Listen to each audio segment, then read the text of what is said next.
രാഷ്ട്രീയ കേരളം ആകാംക്ഷയോടെ കാത്തിരിക്കുന്ന എക്സിറ്റ് പോൾ ഫലങ്ങൾ ഇന്നറിയും. നിയമസഭാ തെരഞ്ഞെടുപ്പ് ഫലം വരാൻ ദിവസങ്ങൾ മാത്രം അവശേഷിക്കവേ മുന്നണികളും രാഷ്ട്രീയ പാർട്ടികളും നടത്തുന്ന കണക്കുകൂട്ടലുകൾക്കും കരുനീക്കങ്ങൾക്കും എക്സിറ്റ് പോൾ ഫലങ്ങൾ ആക്കം കൂട്ടും. മെയ് 4-ന് മുമ്പുള്ള ദിവസങ്ങളിലെ രാഷ്ട്രീയ ചർച്ചകൾക്കും ഈ ഫലങ്ങൾ തന്നെയാകും പ്രധാന ആധാരം. കഴിഞ്ഞ നിയമസഭാ തെരഞ്ഞെടുപ്പിലും ഏപ്രിൽ 29-ന് തന്നെയായിരുന്നു എക്സിറ്റ് പോൾ ഫലങ്ങൾ പുറത്തുവന്നത്.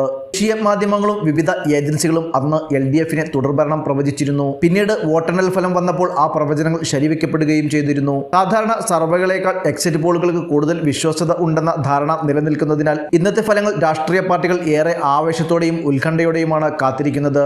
2021-ലെ 11 എക്സിറ്റ് പോൾ ഫലങ്ങളിൽ 6ഉം LDF-ന് അനുകൂലമായിരുന്നു. 84, 92, 104, 120, 93, 111, 72, 79, 72, 80, 71, 77 എന്നിങ്ങനെയായിരുന്നു ആ പ്രവചനങ്ങൾ. വോട്ടെണ്ണിയപ്പോൾ 99 സീറ്റുമായി LDF അധികാരം നിലനിർത്തി. 11-ൽ ഒരു എക്സിറ്റ് പോളിൽ മാത്രമാണ് UDF മുന്നിലെത്തിയത്. ബാക്കി 4ഉം പ്രവചിച്ചത് ഒപ്പത്തിനൊപ്പമുള്ള മത്സരവും അതിൽ നേരിയ വിജയവുമായിരുന്നു.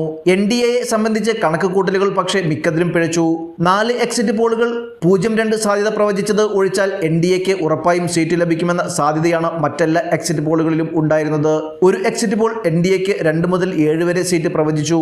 എന്നാൽ വോട്ടെണ്ണിയപ്പോൾ 2016-ൽ തുറന്ന അക്കൗണ്ട് BJPക്ക് പൂട്ടേണ്ടി വന്നു. ഇത്തവണ വോട്ടെടുപ്പിന് മുമ്പ് പുറത്തുവന്ന സർവേ ഫലങ്ങൾ സമ്മിശ്രമായിരുന്നു.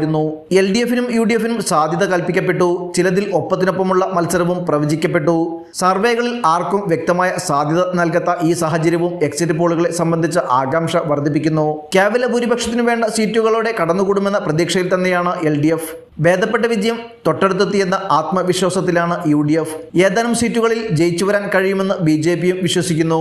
3 കൂട്ടരും പങ്കുവെക്കുന്ന കണക്കുകളെ എക്സിറ്റ് പോളുകൾ സാധൂകരിക്കുമോ നിരാകരിക്കുമോ എന്ന് ഇന്നറിയാം. News desk, news 99.